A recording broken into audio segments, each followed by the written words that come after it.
So start करते हैं एक छोटे से इंट्रोडक्शन से। ठीक है। So my name is Mohit, Mohit Jain, and I am your tarot card teacher. And साथ ही साथ I am also numerologist and वैदिक एस्ट्रोलॉजर। दिल्ली से हूँ एंड अप्रॉक्सीमेटली 6 to 7 years हो चुके हैं ऑकल्ट के अंदर एस्ट्रोलॉजी एंड टारो नंबर्स के साथ करते करते। सो अब यहाँ पर एक चीज मैं बताना चाहूंगा टारो के बारे में। बहुत सारे मिथ होंगे जो आज के सेशन के बाद टारो को लेके सबके क्लियर होने वाले हैं।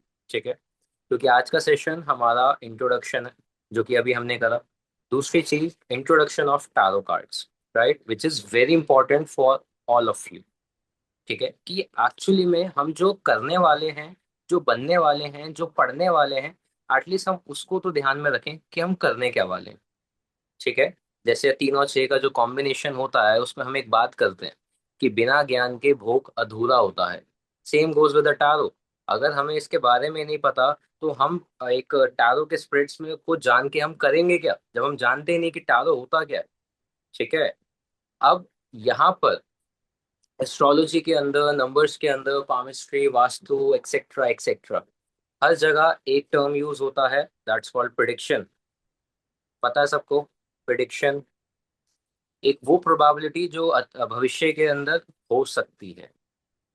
बट टारो के अंदर आज के सेशन के बाद से ये जो प्रिडिक्शन वर्ड है इसको हटा देंगे। क्यों? किसी को जानना है क्यों? किसी प्रिडिक्शन वर्ड क्यों हटाएंगे? यस यस, जानना है सर। इसी वजह से हटाएंगे क्योंकि टारो प्रिडिक्शन नहीं देता। टैरो आपको एक पॉसिबल आउटकम दिखाता है जो एक रीडर की रिस्पॉन्सिबिलिटी होती है अपने क्वेरेंट तक पहुंचाने की। Simple. Tarot is not meant for prediction, it is meant for guidance people. ठीक है, it is meant for giving guidance to the other people जो परेशान हैं, जो दिक्कत में है, जो मुसीबत में है। उनको एक पॉसिबल आउटकम देने के लिए टैरो होता है, ना कि प्रिडिक्शन देने के लिए। ठीक है। अभी और आगे बढ़ने वाले हैं, सब लोगों को एक इंस्ट्रक्शन देना चाहूंगा कि नोट्स आपको बकायदा मिलते रहेंगे, बट एक पेन एंड एक कॉपी जरूर रख के बैठिएगा जब जब हमारे सेशंस रहें। ठीक है। दूसरी चीज, Riders and Waite tarot card से हम शुरू करने वाले हैं। अभी तक किसी ने परचेज करे हैं कार्ड्स? ठीक है, रिया जी आपने नहीं करे। बाकी कोई? सपना जी, धर्मेंद्र जी, निखिल जी? सर मेरे पास है कार्ड्स राइट अवे। सपना जी आपके पास है, very good. Dharmendra ji? No sir, I don't have. आपके पास नहीं है। निखिल जी आपके सर मेरे पास? पास है। आपके पास है। हाँ मेरे पास है। ठीक है। सो धर्मेंद्र जी, सर आपको मैं लिंक शेयर करवा दूंगा आज के सेशन के बाद। इनफैक्ट मैं खुद ही कर दूंगा। आप वहां से ऑर्डर कर सकते हैं ताकि नेक्स्ट क्लास या नेक्स्ट टू नेक्स्ट क्लास तक आपके पास कार्ड्स आ जाएं।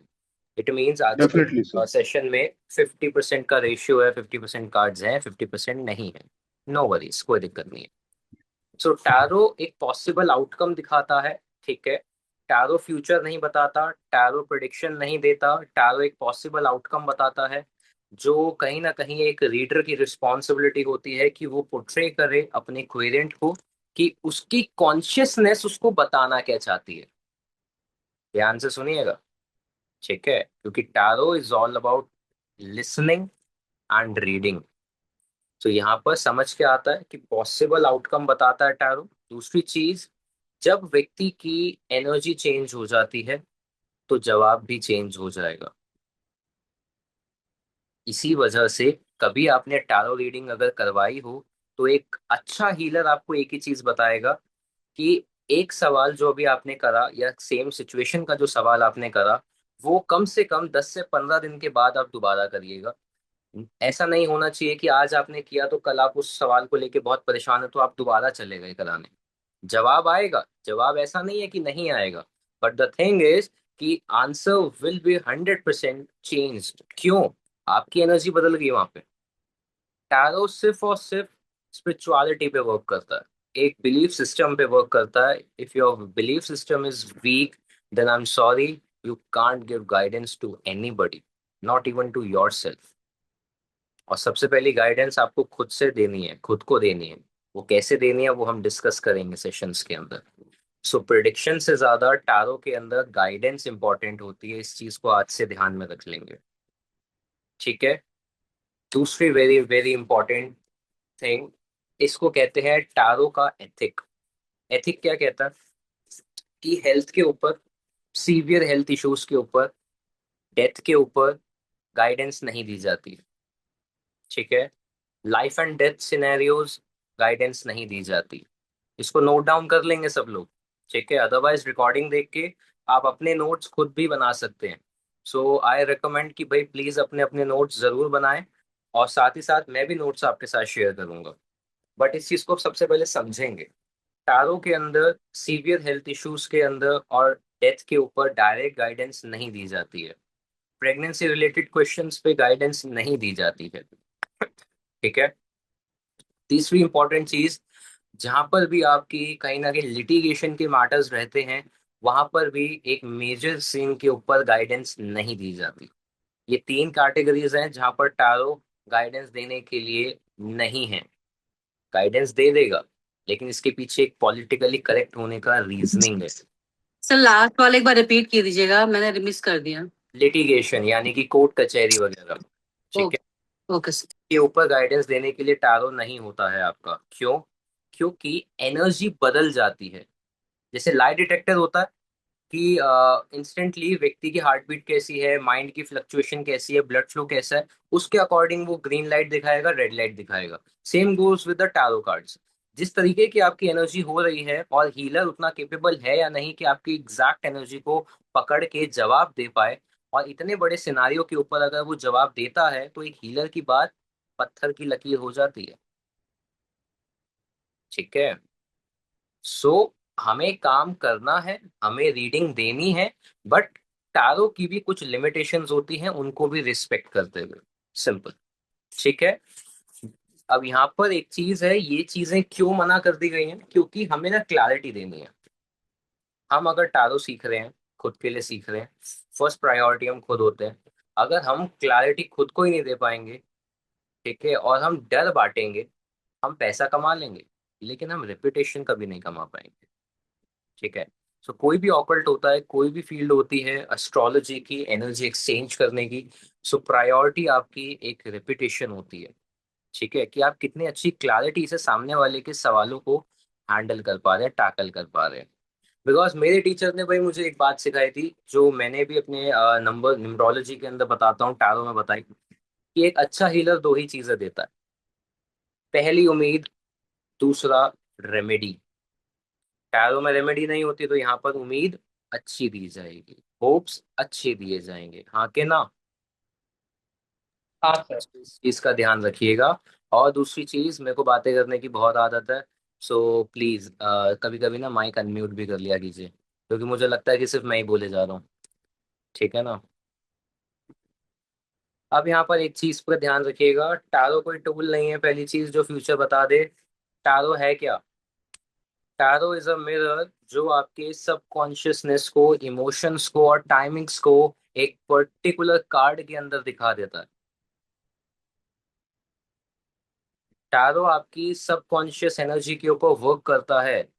मतलब फॉर एग्जाम्पल कि आपकी बॉडी पैरालाइज हो चुकी है या फिर कोमा के अंदर है, कॉन्शियसनेस खत्म हो जाती है, हाँ के नाम, हाँ चालू सर। हो जाती है सबकॉन्शियसनेस। सबकॉन्शियसनेस को सब कुछ पता है, सब कुछ पता है, उसको हर सवाल के जवाब पता है, बट क्लैरिटी कहाँ चाहिए होती है? कॉन्शियसनेस को। राइट। अब एक हीलर का काम क्या होता है? एक हीलर का सबसे इंपॉर्टेंट काम यही होता है कि अपने कोहेरेंट के सबकॉन्शियसनेस को अपनी कॉन्शियसनेस से कनेक्ट कर दे, जिससे उसका कार्ड पॉप आउट हो जाए और आप उसको इंटरप्रेट कर दें। This is tab. सिंपल है। आपको सामने वाले की सबकॉन्शियसनेस को अपनी कॉन्शियसनेस से कनेक्ट करना है, कार्ड निकालना है, जवाब देना है। जवाब 100% सच आएगा, 100%। Tarot is all about story telling. हम आगे करने क्या वाले हैं वो मैं आपको भी बताता हूँ। कि हम वन बाय वन करके हम अपने सारे के सारे कार्ड्स को पढ़ने वाले हैं। ठीक है, हर कार्ड का मैं आपको मीनिंग बताऊंगा। हर कार्ड के ऊपर पिक्चर्स होते हैं, सिंबल्स होते हैं, लेटर्स होते हैं, एक प्रॉपर एनवायरनमेंट बना होता है। ठीक है, अलग अलग तरीके का एनवायरनमेंट बना हुआ होता है। उनके कलर्स क्या आपको बताते हैं, सिंबल्स क्या आपको बताते हैं, पिक्चर्स क्या बताते हैं। तो डिटेल में हम सिंगल सिंगल कार्ड करते हुए सारे कार्ड्स को उठाएंगे। और दूसरी चीज, टैरो कोई ब्लैक मैजिक नहीं है। ठीक है, टैरो सिर्फ प्रिडिक्शन के लिए यूज नहीं होता। टैरो आपकी तीन चीजों के लिए यूज होता है। Number one is your energy, number two is your psychology, number three is your intuition. If you want to become a very very good healer और रीडर, टैरो कार्ड रीडर, इन तीन चीजों पे हमेशा वर्क करना है आपको आज के सेशन के बाद से। क्या क्या चीजों पे वर्क करना है? पहला आपकी एनर्जी के ऊपर, दूसरा आपकी साइकोलॉजी के ऊपर, तीसरा इंट्यूशन के ऊपर। टैरो का जवाब इन तीन चीजों के मदद से ही आएगा, क्योंकि एस्ट्रोलॉजी में कहें, नंबर्स में कहें, एवरीथिंग इज लॉजिकली कनेक्टेड। ठीक है, जो प्रैक्टिकल पेपर्स पे आपको दिखाई दे सकता है।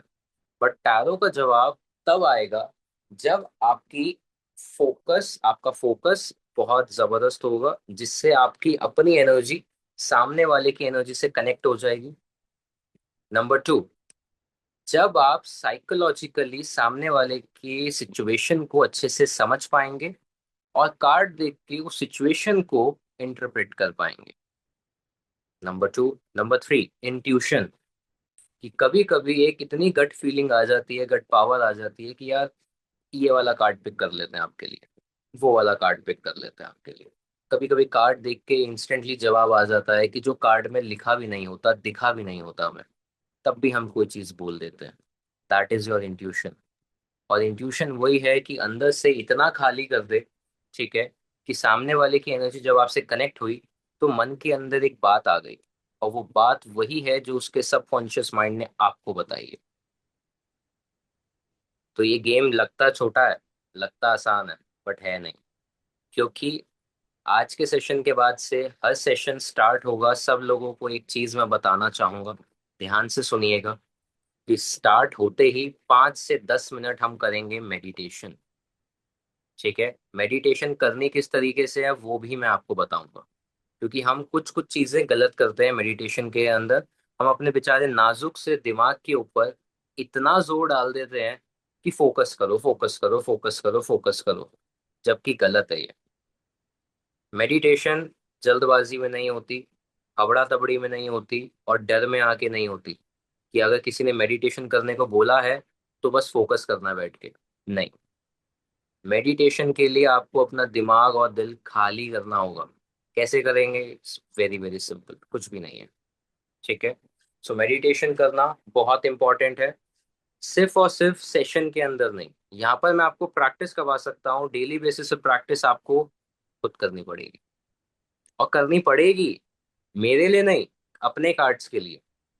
क्योंकि मेरे कार्ड्स हैं, सी, दीज आर माई कार्ड्स, दिख रहे हैं? ठीक है, इनको बहुत तमीज में रखता हूँ, बहुत प्यार से रखता हूँ। क्यों? मेरे लिए भाई ये जिंदा है। सबसे इंपॉर्टेंट चीज, मेरे लिए ये कार्ड्स मेरे जिंदा है। क्यों? भाई ये मुझे जवाब देते हैं, मेरी एनर्जी के अकॉर्डिंग वर्क करते हैं। ठीक है, जब मुझे हैवी फील होता है तो ये भी जवाब देना बंद कर देता है। Right? So it's my responsibility कि हम इनको अच्छी जगह पे रखें, नीट एंड क्लीन प्लेस के अंदर रखें। करना किस तरीके से है, कैसे रखना है, अभी अगले सेशन, इस सेशन के अंदर मैं भी आप सबको बताऊंगा। यहाँ तक समझ में आ रहा है? सब लोग कनेक्ट कर पा रहे हैं मुझसे? किसी को कोई प्रॉब्लम हो रही है क्या? No problem. Okay. नहीं sir. Sir sometimes I have seen that कई लोग अगर टैरो करवाते हैं तो they ask the the person to pick up the card, the healer doesn't pick up themselves, so does that also connect with the directly with the energies? So उसमें तो direct सामने वाला ही अपनी एनर्जी डाल रहा है, कार्ड्स निकाल रहा है। यहाँ पर अपने हीलर्स की चॉइस होती है। ठीक है, tarot is all about modification. Okay. It's your, आपका है वो टैरो। एक बार हम्म। तरीका सीखने के बाद टैरो आपका है, कैसे भी यूज करें या करवाएं। जब आप किसी ऑफलाइन कंसल्टेशंस करते हैं और सामने वाले को बोलते हैं कार्ड उठाने के लिए, तो हीलर के लिए आसान हो जाता है उसकी एनर्जी कार्ड से कनेक्ट करने के लिए। True. इसी वजह से वो कहते हैं। So energy, psychology and intuition, इन तीन चीजों पे आज से ध्यान देने की सख्त जरूरत है। ठीक है, क्योंकि एस्ट्रोलॉजी एंड बाकी सारे जितने भी हमारा फील्ड है ना, उसके अंदर एक चीज तो है कि लोग परेशान बहुत होते हैं सीखते हुए, और सीखने के बाद थोड़े ज्यादा हो जाते हैं कि उन्होंने ऐसी चीजें सीख ली, ठीक है, कि एग्जीक्यूशन में बहुत प्रैक्टिस लग रही है। टैरो के अंदर ऐसा नहीं है। टैरो के अंदर हो सकता है व्यक्ति थोड़ा परेशान आए जरूर, बट जब वो कार्ड समझ जाता है ना, तो जवाब उसके लिए बड़े आसान हो जाते हैं देने, खुद को भी और दूसरे को भी। बट एक चीज का सब लोग ध्यान रखिएगा कि टैरो के ऊपर डिपेंडेंट नहीं होना है। बहुत लोग डिपेंडेंट हो जाते हैं कि भाई मेरा जो भी जवाब है टैरो देगा, मुझे कुछ भी अगर सोचना है तो मैं टैरो से सोचूंगा, मुझे अगर एक प्रैक्टिकल रीजनिंग देनी है तो भी मैं टैरो से पूछ के दूंगा। आप लाइफ के मेजर इंसिडेंट्स के बारे में बात कर सकते हैं, बट नॉट एवरी सिंगल, एक छोटे छोटे जो सिनारियोज होते हैं ना, उसके ऊपर डिपेंडेंट नहीं होना टैरो के ऊपर। इस चीज का ध्यान रखिएगा, बिकॉज अगर आप डिपेंडेंट हो गए तो सामने वाला अपनी आपसे बड़ी परेशानी आपके पास लेकर आ रहा है, तो आप उसको गाइड नहीं कर पाएंगे कभी भी। ठीक है, क्योंकि जब आप डिपेंडेंट हो जाते हैं तो आपके इमोशंस आपके लॉजिक को रोक देते हैं, स्टक कर देते हैं, तो साइकोलॉजी वहां पे वर्क नहीं कर पाएगी। अगर आपको साइकोलॉजिकली वर्क करना है, क्योंकि टारो की जो रीडिंग्स होती हैं और जितनी अभी तक मैंने दी हैं, tarot is all about communication. सिर्फ बातें करने का गेम है कि आप किस तरीके से कार्ड की दिखे हुए इमेजेस, पिक्चर्स, कलर्स को इंटरप्रेट करते हैं स्टोरी के अंदर, और सामने वाले की सिचुएशन को बहुत लाइट कर देते हैं, जिसकी वजह से वो हील हो जाता है। ठीक है, तो इस चीज का सब लोग ध्यान रखेंगे आज से। दूसरी चीज, हमारे डेक का नाम है राइडर्स एंड वेट। ठीक है, ओरिजिनल टीचिंग डेक बोला जाता है इसको, काफी जनरल बेसिक डेक होता है हमारा। अब इसके अंदर हम सीखने क्या क्या वाले हैं। नंबर वन, आपके कलर्स का मीनिंग। ठीक है, अभी मैं स्क्रीन शेयर करूंगा, एक पीडीएफ दिखाऊंगा सबको, आप उसमें देखिएगा। कलर्स का मीनिंग सीखने वाले हैं हम। ठीक है, एक्सप्रेशन सीखने वाले हैं, सिंबल सीखने वाले हैं। ठीक है, सो टैरो जो भी रहता है आपका, सिंबल बेस्ड होता है, कलर बेस्ड होता है, एक्सप्रेशन बेस्ड होता है। अगर आपने सिंबल्स पढ़ना सीख लिए तो आप कभी भी कंफ्यूज नहीं होंगे। अब सिंबल्स का ना और आपके दिमाग का बड़ा ही एक नाजुक रिश्ता है। कैसे? आपका दिमाग, आपकी आंखें, आपकी ऑब्जर्वेशन वर्ड्स को इतनी जल्दी नहीं पढ़ पाएंगे जितनी जल्दी हम एक सिंबल को पढ़ लेते हैं, सिंबल को देखते समझता है। आंखें ना, अगर हम ड्राइविंग करते हैं, रोड साइड के ऊपर सरकार बहुत सारे सिंबल्स लगा के चलती है, राइट? हमें स्कूल में भी सिखाए जाते हैं, ट्रैफिक सिग्नल्स के सिंबल्स होते हैं कि हर सिंबल का मतलब क्या होता है, तो हम देखते हैं और समझ जाते हैं कि अब आगे क्या होने वाला है, या आगे किस तरीके से प्रिकॉशन लेके हमें चलना है। ठीक है, same goes with the tarot cards. Tarot cards के ऊपर जिन लोगों के पास कार्ड्स हैं वो देखेंगे कि लोग बने हुए होते हैं, एनिमल्स बने हुए होते हैं, पेड़ पौधे बने हुए होते हैं, डिफरेंट टाइप ऑफ एक स्टोरी चल रही होती है हर कार्ड के अंदर, राइट? तो वो हमें कुछ अलग अलग चीजें इंटरप्रेट करते हैं और उनको देखकर हम सामने वाले को बताते हैं। तो ये सिंबल बेस्ड चीज होती है। तो आपसे हमें सिंबल्स को पढ़ने पे ध्यान देना है, एक व्यक्ति के चाल चलन पे ध्यान देना है, क्योंकि आपको बहुत सारे ऐसे लोग दिखेंगे कार्ड्स के अंदर, तो स्टोरी कैसे डेवलप करनी है, हर सिंबल बताता क्या है, ठीक है, हर एनिमल का मतलब क्या होता है, पेड़ पौधों का मतलब क्या होता है, खुले आसमान का और एक घिरे हुए आसमान का मतलब क्या होता है, उन पर ध्यान देना है। अब आप समझ रहे हैं कि अब लिखावट दूर हो गई, अब सिंबल से हमें पढ़ना शुरू करना पड़ेगा। तो हर कार्ड का अपना अपना ये मीनिंग होता है, इस चीज का ध्यान रखेंगे।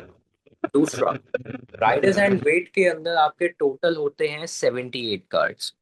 There are total number of 78 cards which includes 22 major arcana and 56 your minor arcana.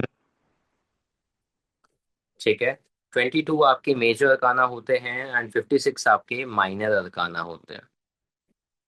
Now what is the difference between these two arcanas? Arcana का सबसे इंपॉर्टेंट एक मतलब ये होता है मिस्ट्री, ठीक है। टारो एक मिस्ट्री को तो सॉल्व कर रहा है, हाँ के ना। जो भी आपका सवाल है, जो भी आपका क्वेश्चन है, वो आपके लिए एक मिस्ट्री है, हाँ के ना। हाँ सर। सर मेरे को एक डाउट आया, मैं आपसे पूछ सकता हूँ क्या? बताइए। सर देखिए, अगर टैरो कार्ड की रीडिंग के दौरान अगर किसी ने डेथ कार्ड चूज लिया हो और क्वेश्चन ये हो ना हो, इसके लिए मेरे से क्वेश्चंस पूछे गए, तो अगर मैंने उसका एक इंटरप्रिटेशन ये दिया वो कार्ड देख के कि कुछ अनसर्टिनिटी हो सकती है क्योंकि वो कार्ड काफी नेगेटिव है, तो फिर ये क्वेश्चन क्वेश्चन क्या है? आपकी आवाज सर बहुत कट रही है, बहुत कट रही है आपकी आवाज। अभी आ रही है आवाज? हाँ बताइए। सर मुझे अगर किसी को प्रेडिक्शन या आउटकम देना है तो फिर मैं कैसे दूं? क्योंकि मैंने क्वेश्चन ये पूछा था आपसे कि अगर कोई बोलता है कि मुझे अभी एक ट्रैवलिंग जर्नी स्टार्ट करनी है लाइफ में नई, तो अगर उधर डेथ कार्ड आ जाता है तो फिर वो तो मतलब हम लोग को कुछ तो बताना पड़ेगा ना कि शायद से वो नेगेटिव हो, तो फिर ये आउटकम के हिसाब से बोलना चाहिए कि ये एक तरीके का प्रेडिक्शन हो जाता है? देखिए, डेथ का कार्ड आपको क्या बताता है? डेथ का कार्ड तो बहुत अच्छा कार्ड। डेथ का कार्ड हमको लेकिन वो अनसर्टेनिटी के बारे में बताता है। अगर कुछ पॉजिटिव क्वेश्चन में निकल के आया तो वो हेल्थ के बारे में बताता है और बीमारी के बारे में बताता है, तो आप अपना क्वेश्चन मैं एक बार रॉन्ग हो दोबारा सकता बताइए, हूँ। क्वेश्चन दोबारा बताइए। सर अगर किसी ने क्वेश्चन पूछा कि मैंने अपने लाइफ में एक न्यू जर्नी बिगिन करनी है, क्या मेरे लिए ये पॉजिटिव रहेगा और क्या मेरे लिए प्रॉस्पेरस रहेगा या फुलफिलिंग रहेगा, और बेचारे ने गलती से मतलब डेथ कार्ड उठा लिया फर्स्ट में, तो फिर मैं क्या उसको प्रेडिक्ट करूँ या क्या आउटकम दूँ? पहली चीज, यहाँ पर आप सबसे पहली चीज टैरो से आप क्लियर कट्स क्वेश्चंस पूछते हैं। अभी मैं आपको ये बताने वाला था किस तरीके से बताते हैं, बट एनीवेज, अगर डेथ का कार्ड आ जाता है कि फ्यूचर के अंदर आप कोई नई जर्नी शुरू करने वाले हैं, तो नंबर वन, आप यस बोलेंगे ही बोलेंगे कि आप आगे जा सकते हैं, चीजों को शुरू कर सकते हैं, because it's a card of transformation. सामने वाला ओके। व्यक्ति ही अगर ट्रांसफॉर्म करना चाहता है तो ये वाला कार्ड तो ऑटोमेटिकली ट्रांसफॉर्मेशन का कार्ड है। ये बता रहा है कि ओके। खराब समय खत्म हो गया है, नया सूर्य उदय होने वाला है, तो अब आप चीजों की तरफ जा सकते हैं, बढ़ सकते हैं। ओके। ओके। सो डेफिनेटली आप जा सकते हैं, आपको कोई दिक्कत नहीं आएगी। Okay. Okay, thank you. So tarot के अंदर मैं बता रहा था आपको, दो अरकानाज होते हैं, आपकी मिस्ट्री को सॉल्व करते हैं, ठीक है। पहली चीज होती है आपका मेजर अरकाना। मेजर अरकाना के अंदर 22 कार्ड्स होते हैं। This arcana, I must tell you all, it's very very important. Major arcana की रीडिंग्स कभी भी छोटी नहीं होती, क्योंकि ये जो अरकाना होता है तभी आता है जब आपका कोई एक बड़ा डिसीजन इग्नोर हो रहा हो, ठीक है, या लाइफ का एक बड़ा पोर्शन के अंदर कोई ना कोई दिक्कत चल रही हो, तभी ये वाला कार्ड आता है। और दूसरी चीज, बड़ा ही इंपॉर्टेंट कार्ड होते हैं। अगर चार माइनर अरकाना के साथ एक मेजर अरकाना का कार्ड आ गया, तो वो चार से ज्यादा पावर रखता है एक मेजर अरकाना का कार्ड। इतना इंपॉर्टेंट कार्ड है, ठीक है। दूसरी चीज, अब आगे आते हैं आपके माइनर अरकाना, जो होते हैं 56 कार्ड्स। अब इन 56 कार्ड्स की भी सब डिविजन्स हैं। पहली चीज, 40 कार्ड्स आपके नॉर्मल होते हैं, normal minor arcana. Daily life की सिचुएशंस बताने के लिए आपका माइनर अरकाना बनाया गया है।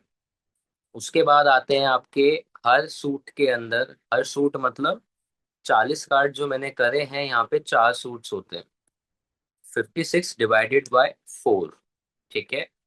हर सूट के 14 14 कार्ड्स निकलेंगे, राइट। अब 14 के अंदर से हर चार सूट के 10 10 कार्ड्स नॉर्मल होते हैं, और चार चार होते हैं आपके कोड कार्ड्स। यानी कि 14 में से 10 नॉर्मल हुए और रिमेनिंग 4 आपके कोड कार्ड्स हुए। कोड कार्ड्स पर्सनालिटी कार्ड्स होते हैं, ठीक है। पर्सनालिटी कार्ड्स होता है, पर्सनालिटी कार्ड्स मतलब आपके चार पर्सनालिटीज होती है। Number one is page, number two is your night, number three is your queen, number four is king, ठीक है। माइनर काना में ही यूज होते हैं, बट इनको कोड कार्ड्स बोला जाता है because these are personality cards. आपकी ओवरऑल पर्सनालिटी के ऊपर गाइडेंस देनी होती है, तो ये वाले कार्ड्स भी निकल कर आते हैं। डेली लाइफ सिचुएशंस के लिए माइनर अरकानाज होते हैं। जो आपके 40 नॉर्मल कार्ड्स होते हैं, ठीक है। 4 सूट्स होते हैं। 4 सूट्स मतलब 4 तरह के डिविजन्स आप कह सकते हैं कि कार्ड्स की डिवाइड कर रहा हुआ है। तो 4 सूट्स होते हैं तो 4 एनर्जीज भी होंगी, हाँ के ना। 4 सूट्स की 4 एनर्जी। हर सूट का अपना एक एलिमेंट होता है जिसके बारे में अभी हम लिखने वाले हैं। पंचभूत सब लोग जानते हैं, 5 एलिमेंट जिससे हमारा ओवरऑल ब्रह्मांड बना हुआ है, सृष्टि बनी हुई है, वो आपका यहाँ पर यूज होता है। बट पांचवा जो एक एथर एलिमेंट होता है वो यहाँ पर नहीं आएगा। तो हमारे अब हिंदुस्तान में एक बहुत अच्छी खासियत, यहाँ पर कोई भी चीज आए, वी इंडियंस हम उसको लिंक कर देते हैं हमारे पुराने शास्त्रों से। अब टैरो आया तो इटली से, यूरोप से, वो घूमता घुमाता हिंदुस्तान आया है, तो हमने इन सूट्स को भी हमारे 4 एलिमेंट से रिलेट कर दिया, और जो कि बहुत अच्छी चीज भी हुई कि हमें पढ़ने और समझने में आसानी हो गई कि हम यहाँ पे गाइडेंस बहुत अच्छे से दे सकते हैं और कार्ड को एक्सप्लेन बहुत अच्छे से कर पाएंगे जब हमें एलिमेंट के बारे में पता होगा। So number 1 is cup. ये सूट्स के नाम बता रहा हूँ मैं आपको। Number 1 is cup, number 2 is pentacle, number 3 is swords, number 4 is wand. अब यहाँ पर एक और चीज होती है कि कोई सा भी एलिमेंट का कार्ड अगर बार बार आपकी गाइडेंस के अंदर आ रहा है, ठीक है, किसी के लिए भी, चाहे आप अपना कर रहे हैं तो आप अपने लिए देखेंगे, किसी और के लिए कर रहे हैं तो किसी और का देखेंगे। एक एलिमेंट का कार्ड अगर बार बार आपके पास आता है, सो मेक श्योर कि आप उस पर्टिकुलर एलिमेंट के बारे में अच्छे से डिस्कस करें। अगर आपको कोई वैदिक की रेमेडी आती है तो आप वैदिक की रेमेडी उस पर्टिकुलर एलिमेंट की दे सकते हैं, अदरवाइज उस पर्टिकुलर एलिमेंट के बारे में डिस्कस करना क्वेरेंट से या खुद से बहुत जरूरी है, ठीक है, क्योंकि बताता है कि लाइफ में वही एरिया सबसे ज्यादा ओवर एक्टिवेट हो रखा है। अब जो कप्स होता है वो कौन सा एलिमेंट होता है वो लिखेंगे। कप होता है आपका वाटर एलिमेंट, पेंटिकल होता है अर्थ एलिमेंट, स्वॉर्ड्स होते हैं आपके एयर एलिमेंट, एंड वॉन्ड्स होते हैं आपके फायर एलिमेंट।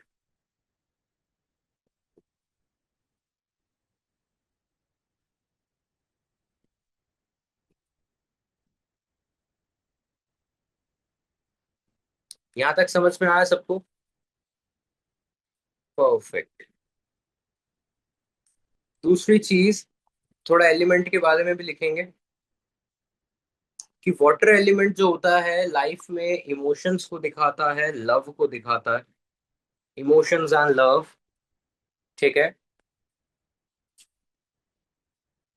पेंटिकल्स जो होता है वो आपकी स्टेबिलिटी, मनी, अचीवमेंट्स को दिखाता है, करियर को दिखाता है।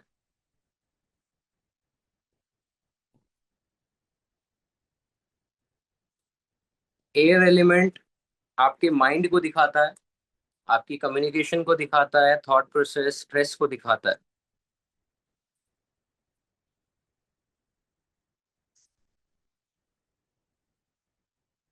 वॉन्ड्स, वॉन्ड्स आपके जल्दी जल्दी वाले काम को दिखाता है। आग जिसको हम कहते हैं ना, फायर एलिमेंट, अब आग कैसे लगती है?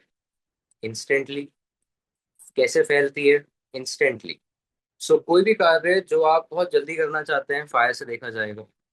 एक्शन आपके फायर से देखा जाएगा, पैशन और करेज भी आपका फायर एलिमेंट से देखा जाता है।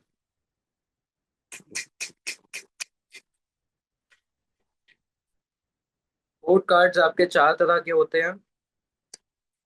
Personality types, page, night, king and queen. Page होता है आपका एक यंग एनर्जी, बिगिनर, लर्नर। 20 से 25 साल की पर्सनालिटी होती है आपकी पेज की। ये वो चीजें हैं जो आपको मेमोराइज करनी पड़ेंगी about the suit, about the cards.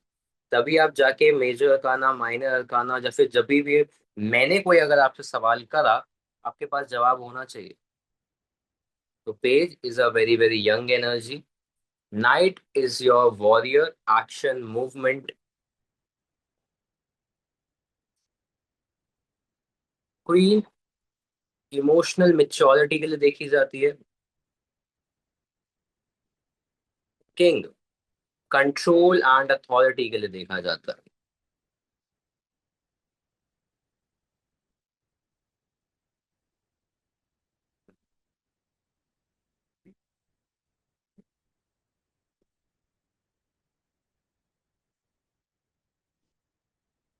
Tarot का एक असली मतलब ये भी होता है कि आप खुद को कितना अच्छे से समझ पा रहे हैं, पहली चीज। क्योंकि जब भी हम प्रैक्टिसेस करेंगे, चाहे मैं नंबर्स की प्रैक्टिस करवाऊं अपने नंबरोलॉजी के अंदर, टैरो में करवाऊं, या कंसल्टेशन करो, या कोई और टीचर भी हो, पहली चीज यही बताएगा कि कोई भी कार्य अगर कर रहे हैं, कोई भी चीज अगर आप सीख रहे हैं, तो मेक श्योर कि वो सबसे पहले आपकी मदद करे। आपको जब अपनी मदद करके एक जो सेटिस्फैक्शन मिलेगी, संतुष्टि मिलती है, एक इमोशनल बॉन्ड बन जाता है आपको अपनी नॉलेज के साथ, ठीक है, दैट इज वेरी इंपॉर्टेंट, जो आपका बिलीफ सिस्टम को स्ट्रॉन्ग करेगा। अगर आपका बिलीफ सिस्टम स्ट्रांग नहीं है तो दिक्कत रहेगी ही रहेगी, इस चीज का सब लोग ध्यान रखिएगा।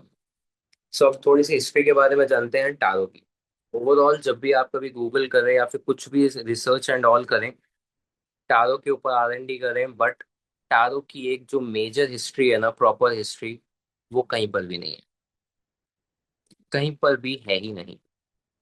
बट एक बोला जाता है ऐसे कि 15th सेंचुरी के अंदर इटली के अंदर टारो इंट्रोड्यूस हुआ। और टारो इंट्रोड्यूस हुआ भी इस तरीके से कि छोटे छोटे एक एक दो दो पांच पांच साल के बच्चे प्लेइंग कार्ड्स के रूप में उसको खेलते थे, ठीक है। अब ये प्लेइंग कार्ड्स की तरह पे वहां पर इंट्रोड्यूस हुआ। सो उस समय इसको बोला जाता था टैरो की, TAROCCHI, ठीक है, टैरो की बोला जाता था यहाँ पे। सो यहाँ पर उस वक्त की अगर बात करी जाए, तो फॉर्चून टेलिंग से टैरो का लेना देना कुछ भी नहीं था, ठीक है।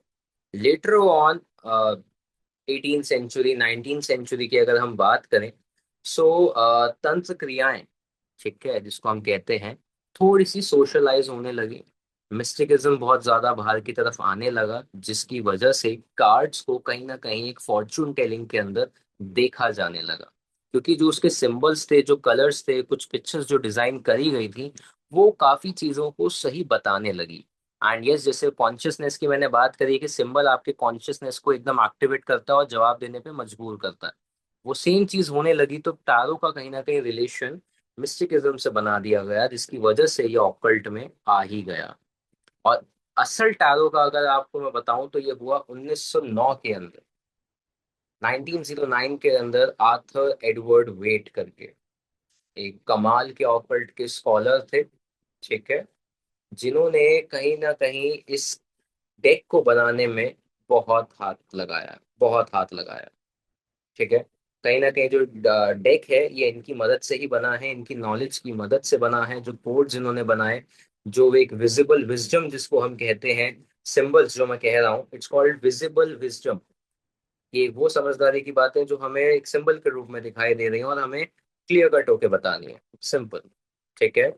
दूसरी चीज आई, साथ में आए डिजाइनर पामेला कोलमैन स्मिथ, जो आर्टिस्ट थे और काफी इंट्यूटिव डिजाइनर थे, जिन्होंने पूरा का पूरा डेक को डिजाइन करा एंड प्रिंट करा। सो 1909 के अंदर Rider and Waite tarot card जो थे हमारे पब्लिश हुए, ठीक है। ओवरऑल ये कोई डेक नहीं है, ये एक प्रॉपर स्टोरी है राइडर एंड वेट की, इस चीज का ध्यान रखिएगा। और इस कार्ड की एक बहुत अच्छी खास बात ये भी होती है कि बिगिनर्स भी रीड कर पाते हैं, आपकी इंट्यूशन बहुत अच्छे से कनेक्ट हो जाती है। और टारो जो रहता है, पब्लिकली आप इसको बहुत इजीली यूज कर पाते हैं, क्योंकि इसके सिंबल्स जो हैं, कलर्स जो हैं, पिक्चर्स जो सारी की सारी है इस कार्ड, सारे कार्ड्स में बनी हुई हैं, बहुत सिंपल बनी हुई है। कोई ऐसा नहीं है कि आप कहें कि यार ये चीज का मतलब क्या होगा। इनफैक्ट आज के सेशन के बाद भी जब आप कार्ड्स को देखेंगे ना, मेरा एक अलग तरीका है पढ़ाने का। For example, this is a card, Nikhil ji, death का कार्ड ही आया हाथ में, बिना देखे ओके। उठाया था मैं। बिना देखे उठाया और डेथ का कार्ड आया, ठीक है। कि एक कार्ड है, ठीक है, मेरे सामने एक कार्ड है। अब पढ़ाने का मेरा तरीका क्या है, एक कार्ड मैं एक्सप्लेन करूंगा, दो कार्ड एक्सप्लेन करूंगा, तरीका आप सब लोग देखेंगे, फिर ये कार्ड आपका है। एंड नाउ आई वांट कि आप इंटरप्रेट करें कि इस कार्ड में आपको दिख क्या रहा है, इससे हो क्या रहा है। इससे आपकी प्रैक्टिस भी हो गई हाथ के हाथ। और जब आप कोई चीज बोल रहे हैं और बाद में जब मैं इस कार्ड के बारे में बताऊंगा तो करेक्शन भी हो जाएगी। हाँ के ना। सो हाँ खुद सर। के ऊपर ज्यादा लोड नहीं आएगा।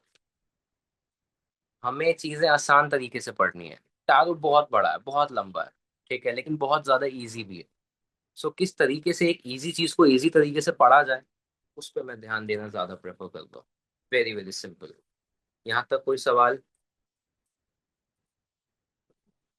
No sir. क्लियर है यहाँ तक? परफेक्ट। सो अभी तक हमने करा क्या क्या? व्हाट इज टैरो, टैरो के बारे में जाना, टैरो है क्या, टैरो की हिस्ट्री के बारे में जाना, ठीक है, टैरो के ऊपर कितने, एक डेक के अंदर कितनी कितनी सारी चीजें रहती हैं, उन सब चीजों के बारे में जाना। अब मैं आप सबके साथ पीडीएफ शेयर कर रहा हूँ, मतलब स्क्रीन शेयर कर रहा हूँ। तो उसके अंदर देखेंगे कि टैरो के कार्ड्स को हमें अपने पास रखना किस तरीके से है।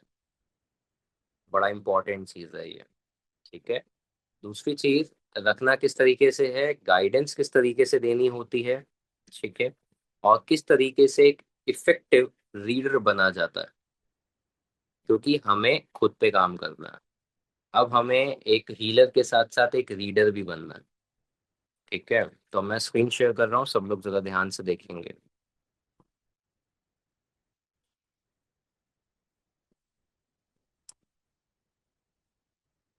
हम्म।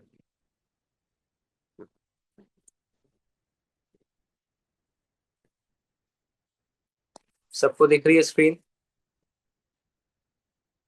Yes, sir. Yes sir.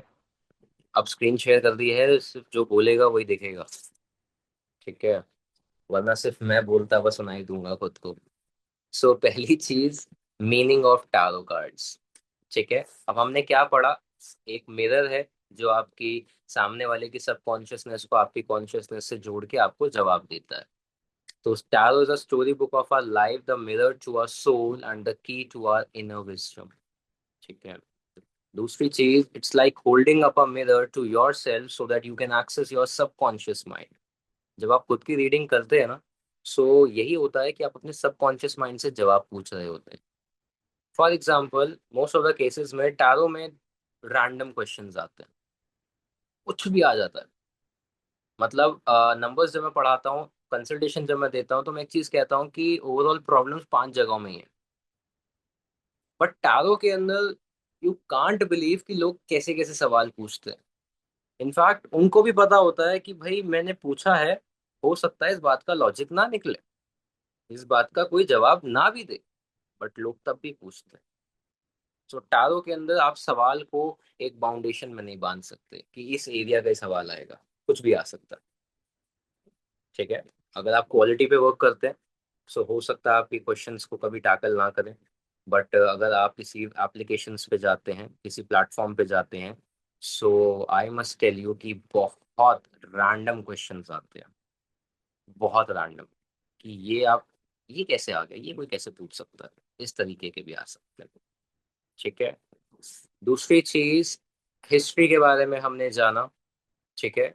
अपने अपने हर एक सूट का अपना अपना एक एलिमेंट होता है, जो अभी हमने लिखे, वाटर, आपका अर्थ, एयर एलिमेंट, एंड लास्ट कौन सा है हमारा, पेंटिकल्स। पेंटिकल्स होता है, और एक अरे, air element, water element, earth element, Fire element, ये fire element, wands. Sorry. So history हो गई हमारी, how tarot card works, this is very important, सब लोग जरा ध्यान से देखेंगे। So tarot is a tool for gaining and understanding of spiritual element of fire, water, air, and earth. ठीक है. While many people believe that tarot will tell you the future, making predictions are not really what tarot cards are about. And यही चीजों के ऊपर अभी हमने discuss करा है इतनी देर, कि टैरो प्रिडिक्शन नहीं देता, टैरो आपको गाइड करेगा। आप किसी को गाइड करने के लिए यहाँ पर है, ठीक है। When it comes to tarot, fortune telling is out, guidance is in. भविष्य बताना बाहर चला गया। हम यहाँ पर कोई तोता लेके पोपट लेके नहीं बैठे हुए कि हम आपको आपका भविष्य बताएंगे पत्ता निकाल के, नहीं। We are tarot readers. हम किसी को सवाल का जवाब देने के लिए बैठे हैं, बस हम आपका भविष्य देखने के लिए नहीं बैठे हुए हैं। दूसरी चीज, the most important thing to keep in mind if you want to work tarot for yourself और others to guide, your spiritual connection should be strong.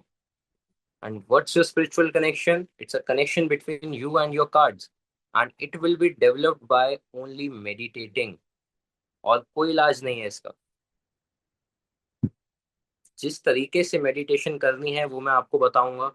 आज के सेशन के बाद से अगले सेशन तक जैसी मेडिटेशन आती है करेंगे, बैठेंगे, समझेंगे कार्ड्स के साथ। मतलब साफ जगह पे बैठना, मंदिर है मंदिर में बैठ सकते हैं, सामने अपने कार्ड्स रखने, अदरवाइज अपने हाथों के ऊपर होल्ड कर सकते हैं कार्ड्स को, और फोकस करना है। कहाँ फोकस करना है? आंख बंद करके, बस एक जगह पे फोकस करना है। अब जगह कुछ नहीं है, बट बस आंख बंद करके बैठे हुए हैं, और किसी भी थॉट के ऊपर अपनी एनर्जी नहीं लगाएंगे तो थॉट्स आने बंद हो जाएंगे, फोकस बढ़ना शुरू हो जाएगा। ठीक है? कार्ड्स के साथ करेंगे। कार्ड्स के साथ मेडिटेट करने से आपकी कनेक्टिविटी और कार्ड्स की कनेक्टिविटी बराबर की हो जाती है। आज के समय में मैंने अपने कार्ड्स के साथ कनेक्टिविटी स्ट्रॉन्ग कर रखी है। क्यों? ताकि मैंने उनके साथ, क्योंकि मेडिटेशन बहुत करी है। अगर आप सुबह 5 मिनट और शाम को 5 मिनट अपने कार्ड्स के साथ मेडिटेट कर लेंगे, मोर देन इनफ है। मोर देन इनफ है, इससे ज्यादा कुछ नहीं चाहिए आपको, बहुत हो जाएगा इसके अंदर भी आपका। ठीक है? So meditation is very important, जिसको हम स्पिरिचुअल कनेक्शन कहते हैं। और स्पिरिचुअल कनेक्शन में सबसे पहला बिलीफ आता है कि यस, कोई भी कार्ड आए, मैंने देखा है, मेरा कनेक्शन स्ट्रांग है, मेरी इंट्यूशन अच्छी है, जो पढ़ा है मेरे को उस पर भरोसा है और मैं फटाफट से जवाब दूंगी। ये भरोसा नहीं होता लोगों को। बहुत सारे मेरे सेशन ऐसे रहे हैं जहाँ पर स्टूडेंट्स ऐसे भी हैं कि भाई उन्हें टारो सीख लिया, सारे कार्ड्स हो गए, स्प्रेड भी सिखा दिए, प्रैक्टिस भी करवा दी, तब भी क्वेश्चंस आ रहे हैं। और वो क्वेश्चंस जो हम आज के क्लास के अंदर कुछ पढ़ रहे हैं उनसे रिलेटेड क्वेश्चंस, क्योंकि डाउट है खुद के ऊपर कि मैं जो बोल रहा हूँ, बोल रही हूँ, फंबल कर जाते हैं, रीडिंग में पता चल जाता है।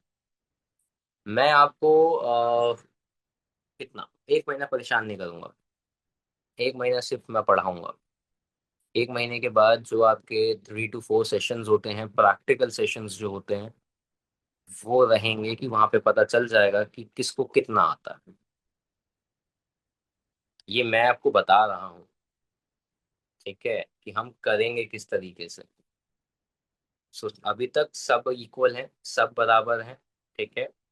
जब प्रैक्टिकल सेशंस होंगे तब सबका पता चल जाएगा कि वो रीडिंग देने में किस तरीके से। ठीक है? तो इसके ऊपर काम करना शुरू करते रहेंगे। ठीक है? अब बेनिफिट्स क्या हैं? Benefits of tarot card as reader और एज अ क्वेरेंट। सबसे पहले एक चीज, आप खुद को हील कर सकते हैं, स्पिरिचुअल ग्रोथ में आपकी बहुत मदद करेगा। Mind clarity, peace of mind, anxiety issues को खत्म करता है, पॉजिटिविटी अट्रैक्ट करता है, फोकस लेकर आता है, सेल्फ एनालाइज करते हैं आप, अवेयरनेस आ जाती है, self love, self understanding and creativity. इन सब चीजों के ऊपर ही अभी हमने बात करी है। आके ना, सो सिंपल है। जब आप लीडर हैं या फिर हीलर हैं, फर्क नहीं पड़ता है कि भाई आप इन सब चीजों के ऊपर ध्यान दे रहे हैं, that is very important, right? Just a minute.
Yes, perfect. अब सब लोग जरा यहाँ पर ध्यान देंगे। Cleaning of tarot. अब एक चीज का सब लोग जरा ध्यान रखेंगे। जिन लोगों के पास अभी कार्ड्स हैं, ठीक है, जो मैं अभी बताने वाला हूँ उसको बहुत अच्छे से समझना है, नोट डाउन कर लीजिएगा। जिनके पास नहीं है, इस चीज को भी नोट डाउन करेंगे, ध्यान से समझेंगे, ध्यान से लिखेंगे। क्यों? कार्ड्स के बारे में बात कर रहा हूँ। पहली चीज, क्लीनिंग ऑफ टैरो के बारे में हम बात कर रहे हैं। क्लीन किस तरीके से करा जाता है? सॉर्ट करके, शफल करके। सॉर्ट मतलब कि कार्ड सीधे हैं, अलाइन हैं, कि उल्टा कार्ड ना हो किसी पूरे के पूरे डेक के अंदर, पहली चीज, ठीक है, सॉर्ट करना। शफलिंग करना, शफलिंग करना मतलब कार्ड्स को आगे पीछे, ऊपर नीचे, ऊपर नीचे, ऊपर नीचे करके शफल करना, जिसकी वजह से एक एनर्जी का जो डोम होता है कार्ड्स के ऊपर, वो ब्रेक डाउन हो जाए, टूट जाए, ठीक है, जिसकी मदद से आप यहाँ पर एनर्जी को ब्रेक करके कार्ड्स को क्लीन कर पाए। नंबर टू, जो मैंने अभी बताया, मेडिटेशन करके, कार्ड्स के साथ मेडिटेट करके कार्ड्स आपके सबसे ज्यादा साफ हो जाते हैं, क्लीन हो जाते हैं। दूसरी तीसरी चीज, मून बाथ। अब सिटीज के अंदर थोड़ा मुश्किल हो जाता है कि भाई टेरेस का एक्सेस नहीं है, या फिर हमारे घर के अंदर बालकनी में मून लाइट नहीं आती, वरना मून लाइट के अंदर भी आप रात में कार्ड्स को रख सकते हैं, वो क्लीन हो जाएंगे। बट इससे ज़्यादा प्रेफर मैं करूँगा कि फ्रेश एयर में रख दें। कि जैसे फॉर एग्जांपल आपने कभी भी कार्ड्स को अभी तक हाथ नहीं लगाया है, बहुत ही साफ डेक है, फर्स्ट एकदम न्यू डेक है, तो उसको थोड़ा सा ओपन करके रख दें, ठीक है, 1-2 मिनट के लिए। सॉर्ट करें, शफल करें, साथ में बैठ के मेडिटेट करें। और यहाँ पर लास्ट जो लिखा हुआ है वो है स्मज स्टिक, मतलब अगरबत्ती या फिर धूप बत्ती। अगरबत्ती छोड़ दीजिए, धूप बत्ती रखेंगे, ठीक है। धूप बत्ती से आपके जो कार्ड्स होते हैं सबसे जल्दी साफ होते हैं, सबसे जल्दी क्लियर होते हैं। मतलब धुएं से आपकी नेगेटिव एनर्जी खत्म हो जाती है। इस चीज का ध्यान रखिएगा।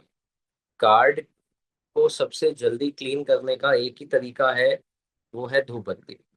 फॉर एग्जाम्पल, ये मेरा डेक है, दिस इज माई डेक, ठीक है, ये कंप्लीट डेक है। अब मैं एक धूप बत्ती लेता हूँ, मुझे सामने मेरे 4 क्लाइंट्स बैठे हुए हैं। अब मैं फटाफट से मेडिटेट तो कर नहीं पाऊंगा, मून बात नहीं ले पाऊंगा, ठीक है, फ्रेश एयर में रख नहीं पाऊंगा, क्योंकि मुझे कार्ड्स यूज करने हैं। जल्दी जल्दी का तरीका क्या है कि मैंने सबसे पहले इनको सॉर्ट करा, देखा सारे कार्ड्स ठीक आ रहे हैं, ठीक है, उसके बाद मैंने इनको शफल करना शुरू करा, ठीक है, शफल करना शुरू करा। अब शफल करने के बाद मुझे इसको क्लीन करना और अच्छे से। कैसे करूंगा? धूपबत्ती ली, ठीक है, इसके पूरे के पूरे इसको रिवॉल्व, जो स्मोक निकलेगा ना, हमें ना तो फ्रेग्रेंस से मतलब है, ना तो हमें धूप बत्ती से मतलब है, हमें उसके स्मोक से मतलब है। वेदों में भी पढ़ लीजिए, वैदिक में पढ़ लीजिए, कहीं पर भी पढ़ लीजिए, जो नेगेटिव ऑरा है ना, तंत्र क्रियाओं के अंदर भी नेगेटिव ऑरा धुएं से दूर भागता है, ठीक है। सो इस इन सारे के सारे कार्ड्स की नेगेटिव जो ऑरा है, ऊर्जा है, वो आपकी क्लीन हो जाएगी। किसकी मदद से? स्मोक की मदद से। और जब आप रीडिंग कर रहे हैं, अपने साथ में धूप बत्ती जला के रखिए, आपके ऊपर भी नेगेटिव ऑरा सामने वाले व्यक्ति का, जिससे आप कनेक्ट होना चाहते हैं साइकोलॉजिकली, वो हावी नहीं होगा। और कभी कभी बहुत हैवीनेस फील होगी, जिसके लिए आपको सॉल्ट बाथ लेना ही होगा। नंबर्स के अंदर, कुंडली के अंदर फिर भी बहुत जल्दी कनेक्टिविटी नहीं होती है, बट टारो के अंदर डायरेक्ट कनेक्टिविटी होती है। और जब मैं करने लगा था, शोल्डर्स हैवी हो गए, आंखें बंद हो गई, सर में दर्द हो गया, बोला नहीं जा रहा, रीडिंग्स कैंसिल करनी पड़ गई, कि कार्ड्स देख के कुछ समझ ही नहीं आ रहा कि मैं बोलूं क्या। ये नेगेटिव एनर्जी के साइंस होते हैं, तो इसका ध्यान रखेंगे सब लोग, ठीक है। अब ये कार्ड्स को क्लीन करना कब कब है, वो भी ध्यान से देखेंगे। पहली चीज, आज के सेशन के बाद से सब लोग एक स्क्वायर कलर का, स्क्वायर कलर कह रहा हूँ, स्क्वायर कटआउट में एक क्लॉथ खरीदेंगे। कॉटन का हो, वेलवेट का हो, किसी कपड़े का हो, आई डोंट माइंड। 3 कलर्स बता रहा हूँ, पहला येलो, दूसरा रेड, तीसरा पर्पल। मेरे पास पर्पल कलर का है, ठीक है। आप चाहें तो इन तीनों कलर्स में से किसी भी कलर को चूज कर सकते हैं। स्क्वायर कलर का, स्क्वायर में क्लॉथ आप लेंगे, उसके अंदर अपने कार्ड्स का डेक रखेंगे, उस कपड़े से फोल्ड करेंगे और एक साफ सुथरी जगह पर कार्ड्स को रखेंगे। कार्ड्स को रैंडमली कहीं पर भी प्लेस नहीं करा जाता, कहीं पर भी आप अपने कार्ड्स को नहीं छोड़ सकते। ठीक है, साफ सुथरी जगह पे रखेंगे कपड़े के अंदर प्लेस करके। होता क्या है, बाहर की एनर्जी कार्ड्स को नहीं लगेगी, कार्ड्स की एनर्जी वहीं स्टोर हो गई, और जब भी आप कपड़ा खोलेंगे उसके ऊपर आप स्प्रेड कर सकते हैं। तो आप चाहें तो थोड़ा बड़ा कपड़ा भी ले सकते हैं, जिससे आपके जो कार्ड्स हैं वो एनवायरनमेंट में टच नहीं होंगे। और अगर कोई दूसरा व्यक्ति टच करता है आपके कार्ड्स की भाई कार्ड्स दिखाओ रैंडमली, तब आपको क्लीन करने पड़ेंगे। जब आप नया डेक खरीदें तब आपको क्लीन करना पड़ेगा। दूसरी चीज, जब आप बहुत ज्यादा ड्रेन आउट हो रहे हो टैरो रीडिंग देते हुए, जो मैंने अभी बताया, तब आपको कार्ड्स को क्लीन करना पड़ेगा। बहुत लंबे समय से कार्ड्स यूज नहीं कर रहे हैं तब करना पड़ेगा। कहीं अटक गए हैं, कार्ड जमीन पे गिर गए हैं, दोबारा कनेक्ट करना है, फ्रेश स्टार्ट करना है, तब कार्ड्स को क्लीन करना ही पड़ेगा। ये पीडीएफ मैं शेयर करूंगा, सो डोंट वरी। यहाँ तक समझ में आ रहा है सबको? यस सर, समझ में तो आ रहा है। सर एक चीज मेरे को पूछनी थी कि ये जो सेज वाली आपने बताई है, तो धूप बत्ती कोई भी हो सकती है जो हम नॉर्मली घर में यूज करते हैं? नॉर्मल भी हो सकती और उसको राउंड राउंड जैसे आपने बोला कि डेक के अराउंड उसको उसको सर्कल में जैसे घुमाना है, उसको रिवॉल्विंग, तो कितनी बार करना है? है। 7 बार। 7 टाइम्स? कि आप ये देख सकते हैं कि सारे कार्ड्स के ऊपर अच्छे से स्मोक चला जाए और कहीं ना ओके। कहीं वो क्लीन हो जाए। टैरो की प्रैक्टिस बड़ी स्पिरिचुअल होती है, सो डोंट बी जजमेंटल कि हम ये कर क्या रहे हैं। जो कर रहे हैं बहुत अच्छा कर रहे हैं, धीरे धीरे करते हुए आगे बढ़ेंगे तो स्प्रेड में करते हुए गाइडेंस देंगे ना, तब मजा आएगा। ठीक है, अब क्या करना है कार्ड्स के साथ, क्या नहीं करना, एक चीज का ध्यान रखेंगे जो मैं अभी बता चुका हूँ ऑलरेडी, कि हमेशा अपने कार्ड्स को क्लीन रखेंगे, चार्ज रखेंगे। जब आप क्लीन करते हैं कार्ड्स को तो ऑटोमेटिकली वो चार्ज अप हो जाते हैं।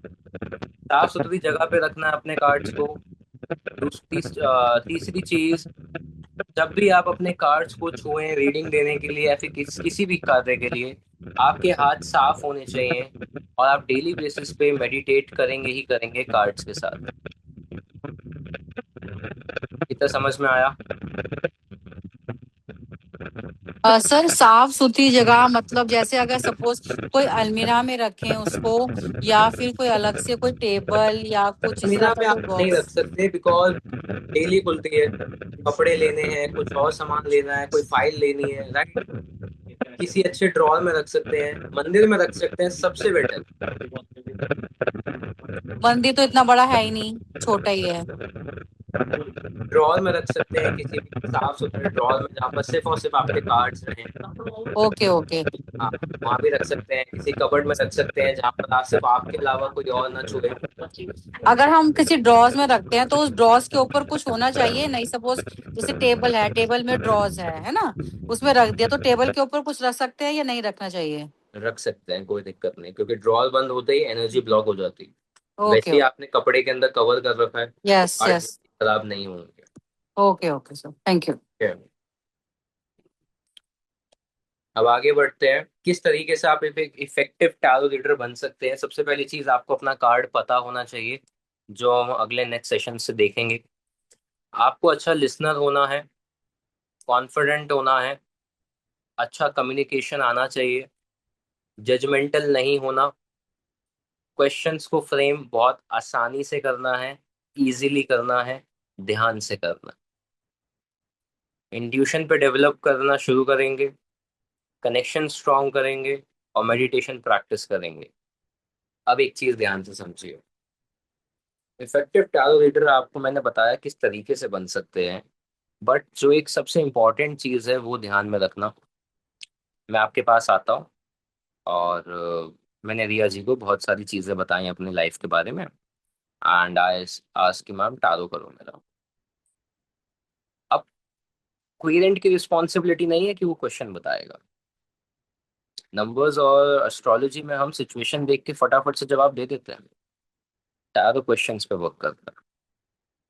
जितना क्लियर क्वेश्चन उतना क्लियर जवाब। एक व्यक्ति के 50 सवाल हो सकते हैं, लेकिन उन 50 सवालों का एक सवाल नहीं हो सकता, क्योंकि आप बता ही नहीं पाओगे कि बताना क्या है। आप समझ ही नहीं पाओगे। तो किस तरीके से क्वेश्चंस होते हैं? क्या मैं ये कार्य कर पाऊंगा? Question mark. क्या मैं ये कार्य नहीं कर पाऊंगा? Question mark. जब यस नो की रीडिंग लेनी होती है। फॉर एग्जाम्पल, मुझे ये जॉब मिलेगी या नहीं मिलेगी? मिलेगी तो मुझे क्या क्या चीजें करनी होंगी? तो ये एक लाइन के अंदर मैंने 3 सवाल पूछ लिए, तो 3 सवाल के मैं 3 कार्ड्स भी निकाल सकता हूँ, 6 कार्ड्स भी निकाल सकता हूँ। मेरे पे डिपेंड करता है। सब चीज मुझ पे डिपेंड करती है कि मैं रीडिंग देना किस तरीके से चाहता हूँ। ठीक है। सो क्वेश्चन फ्रेमिंग को जरूर ध्यान दें कि प्रैक्टिस करनी है कि एक सिचुएशन सुनी और एक सिचुएशन के अंदर से मैं कितने सवाल निकाल सकता हूँ, कितने सवाल निकाल सकती हूँ, उस पर ध्यान देना है। टैरो आसान हो जाएगा। Sir, is there any limitations of people asking questions to the tarot cards? No? But वही है ना कि घुमाकर एक ही सवाल को बार बार नहीं पूछना। Hmm. उसको ध्यान रख लेंगे, बाकी एक व्यक्ति की कोई लिमिट नहीं होती कि वो कितने भी सवाल करे। So, but ideally, we are not predicting anything in that. So, if I say, are these tarot cards only on the basis of a yes or no question or a very hypothetical questions? दोनों में work करता है। Mm-hmm. Yes no में भी work करेगा जब आपको बहुत ही क्रिस्टल क्लियर जवाब देना है। और कभी कभी कुछ सिचुएशन बेस्ड भी होता है जिसको हम क्वेश्चंस में फ्रेम कर लेते हैं और फिर जवाब देते हैं और स्टोरी टेल करते हैं। ठीक Okay. है। सो दोनों में वर्क कर जाएगा। बट वही है कि अगेन बहुत ही ज्यादा मैनिपुलेटिव सा क्वेश्चन सिचुएशन नहीं होनी चाहिए कि कार्ड्स कंफ्यूज होने से पहले पहले एक रीडर कंफ्यूज हो जाए कि उसको बताना क्या है। ठीक है। इसी वजह से क्वेश्चन फ्रेमिंग के बारे में बोला गया है कि एक व्यक्ति है जो आपके पास आएगा और 20 मिनट अपनी परेशानी बताएगा। परेशानी के बाद आपकी जिम्मेदारी है कि क्वेश्चन किस तरीके से फ्रेम करके कार्ड से पूछ के कितने कार्ड्स निकाल के जवाब दे रहे हो। सिंपल। ठीक Done. है। तो सर एक क्वेश्चन के लिए एक कार्ड निकाला जाएगा, अगर वो 3 नहीं भी पूछ रहा है निकाल तो? सकते हैं। ये मैंने एक रैंडम सा एक तरीका बताया, पर्सपेक्टिव बताया है। और ये जो कितने कार्ड्स निकालने हैं कितने नहीं निकालने हैं, ये एक अरकाना होने दीजिए, उसके बाद मैं खुद आपको बताऊंगा। ओके। ठीक है। Introduction to Riders and Waite. Again 78 cards होते हैं, 22 मेजर, 56 माइनर अरकाना। 4 तरह के सूट्स होते हैं। ठीक है। अब ये पीडीएफ सबको दिख रही है सामने। Meaning of colours in tarot. Her card के अंदर कुछ ना कुछ कलर्स रहेंगे। कुछ प्रोमिनेंट होगा, कुछ प्रोमिनेंट कलर नहीं होगा। तो हर कलर के अपने अपने यहाँ पर मतलब बताए गए हैं। हर मतलब का, हर कलर का अपना अपना एक मतलब है, तो इनको आपको ध्यान में रखना पड़ेगा। एंड आई सजेस्ट कि आप इनका प्रिंट आउट निकलवा लें। जब आप इनका प्रिंट आउट निकलवाएंगे और टैरो के अंदर जब हम पढ़ेंगे टैरो को, कार्ड्स को, ठीक है, ये आपके सामने होने चाहिए ताकि आप अच्छे से इंटरप्रेट कर पाएं। इनिशियली प्रॉब्लम होती है कि कलर का मतलब समझना, सिंबल का मतलब समझना, कोई बड़ी बात नहीं है। नहीं आता नहीं आता, प्रैक्टिस कर रहे हैं। ठीक है। तो पेपर्स होने चाहिए आपके पास। सो इस पीडीएफ के अंदर मैं 2 चीजें आपको बता रहा हूँ। Meaning of colours. ठीक है। यहाँ पर भी मीनिंग ऑफ कलर्स लिखे हुए हैं। Meaning of tarot symbols. Her symbol का अपना अपना एक मतलब है। लाइक एक बुल क्या बताता है, cat, dog, fish, horse, lion, lizard, rabbit, snake, tortoise. Same यहाँ पर भी वुल्फ से लेकर व्हील तक आपको एक सिंबल क्या क्या चीजें बता रहा है उनके ऊपर बात करेंगे। ठीक है। ऐसे फॉर एग्जाम्पल अगर मैं इसकी बात करूं कि ये कार्ड 8 ऑफ स्वॉर्ड्स। ठीक है। 8 नंबर का भी अपना एक मतलब होता है। टैरो के अंदर नंबर्स के अंदर डिफरेंट होता है, टैरो के अंदर थोड़ा डिफरेंट रहेगा, वो मैं अभी आपको दिखाऊंगा आगे। इस कार्ड के अंदर कलर कौन सा प्रोमिनेंट लग रहा है? ये वाला बैकग्राउंड का। ठीक है, अब इस बैकग्राउंड का कलर क्या है? बहुत ही हल्का हल्का येलोइश कलर है। जमीन पे रेड कलर दिख रहा है आपको, पानी भी दिख रहा है, पीछे एक कैसल यहाँ पर दिखाई दे रहा है। ठीक है, कैसल मीन स्टेबिलिटी। यहाँ पर स्वॉर्ड्स यहाँ पर ऐसे बाउंडेशन में बांधे गए हैं, तो कहीं ना कहीं बाउंड्री दिखाया जा रहा है, रिस्ट्रिक्शन दिखाई जा रही है। आंखों पे पट्टी है, हाथ पैर बंधे हुए हैं, यानी कि लिमिटेशंस बहुत ज्यादा हैं। विक्टिमाइज करा जा रहा है हो सकता है इस व्यक्ति को। नीचे पानी आपको यहाँ पर कहीं ना कहीं देखने को मिलेगा, जो आप कह सकते हैं कहीं ना कहीं इमोशनल ट्रॉमा यहाँ पर बहुत ज्यादा हो सकता है कि इसी इमोशनल ट्रॉमा में ये लेडी फंस चुकी है। जेल एंड परसेप्शंस के बारे में भी यहाँ पर चीजें आप पोर्ट्रे कर सकते हैं। 8 नंबर का कार्ड है तो डिले एंड स्ट्रगल दिखाएगा ही दिखाएगा। क्या किया मैंने? मैंने कार्ड का मतलब बताया आपको? नहीं ना, मैंने वो बताया जो कार्ड में दिखाई दे रहा है। जब Just the आप ये बता meaning of देंगे, colors. जब आप यही बता देंगे कि कार्ड दिखा क्या रहा है, तो कार्ड का मतलब आपको समझ में आ गया। Hmm. Very very simple. अभी नहीं लगेगा, आगे जाके लगेगा। ठीक है, सो कलर्स हमारे क्लियर हो गए, सिंबल्स हमारे क्लियर हो गए, ये आपको मेमोराइज करने ही पड़ेंगे, इनका कोई और अल्टरनेटिव नहीं है। Now coming to our last part of today session, जो कि है नंबर्स, नंबरोलॉजी। वॉन्ड्स मैंने बताया फायर होते हैं। ठीक है, इनकी एक पर्टिकुलर टाइम ड्यूरेशन निर्धारित करी गई है इनके एलिमेंट्स के बिहाफ पे। जैसे वॉन्ड्स को हम डेज में देखते हैं कि वॉन्ड्स का कार्ड ज्यादा आ रहा है, किसी सवाल में आ रहा है, तो आप कह सकते हैं कुछ दिनों में आपका काम जल्दी जल्दी हो सकता है। स्वॉर्ड्स हफ्तों के लिए है, हवा। ठीक है, कि आपका काम कुछ हफ्तों के अंदर हो जाएगा। कप्स का एक सूट, कप के कार्ड्स प्रोमिनेंट हो, कुछ महीनों में आपका कार्य हो जाएगा। पेंटिकल्स की बात करें तो कुछ समय में, कुछ सीजन में आपका काम हो जाएगा, क्योंकि अर्थ एलिमेंट, सीड, स्टेबिलिटी। ठीक है, तो इस तरीके से इनका टाइम निर्धारित करा गया है अकॉर्डिंग टू देयर एलिमेंट। दूसरी चीज, यहाँ पर कोड कार्ड्स के लेके यहाँ पर एक टाइम का लूप दिया गया है, टाइम ड्यूरेशन दी गई है। ठीक है, कि अगर एस ऑफ वॉन्ड्स आता है तो September to November, ace of swords आता है दिसंबर टू फरवरी। लेकिन ये एक सिर्फ अनुमान है, इस अनुमान के बेसिस पे आप गाइडेंस नहीं देंगे। ये मैंने मेंशन करा हुआ है just for your knowledge, extra में रख दीजिएगा। बट जो रियल नॉलेज और रियल एक परसेप्शन रहेगा वो यही रहेगा कि कार्ड से आप टाइम पूछ के बता पाएंगे कि ये कार्य कितना समय में हो पाएगा, जल्दी होगा या देर से होगा। जितना क्लियर सवाल रहेगा उतना क्लियर जवाब। टाइम ड्यूरेशन के अंदर टारो एक अप्रोक्सीमेटली अनुमान देता है। फॉर एग्जाम्पल अगर मैं आपको अपना हकीकत में बताऊं, सो लास्ट ईयर अप्रैल की बात है, आई थिंक अप्रैल की बात है, अप्रैल या मई की बात है। सो मेरा किसी ने टारो किया रैंडमली। ठीक है, मेरे से सीनियर थे, उन्होंने टारो किया किसी एक मीटिंग वगैरह में।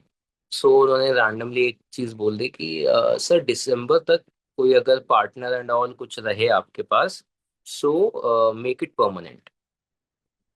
आई सेड ओके, ठीक है। एंड फॉर्चुनेटली चीजें इस तरीके से हुई कि जनवरी में शादी हो गई, वो परमानेंट हो गया।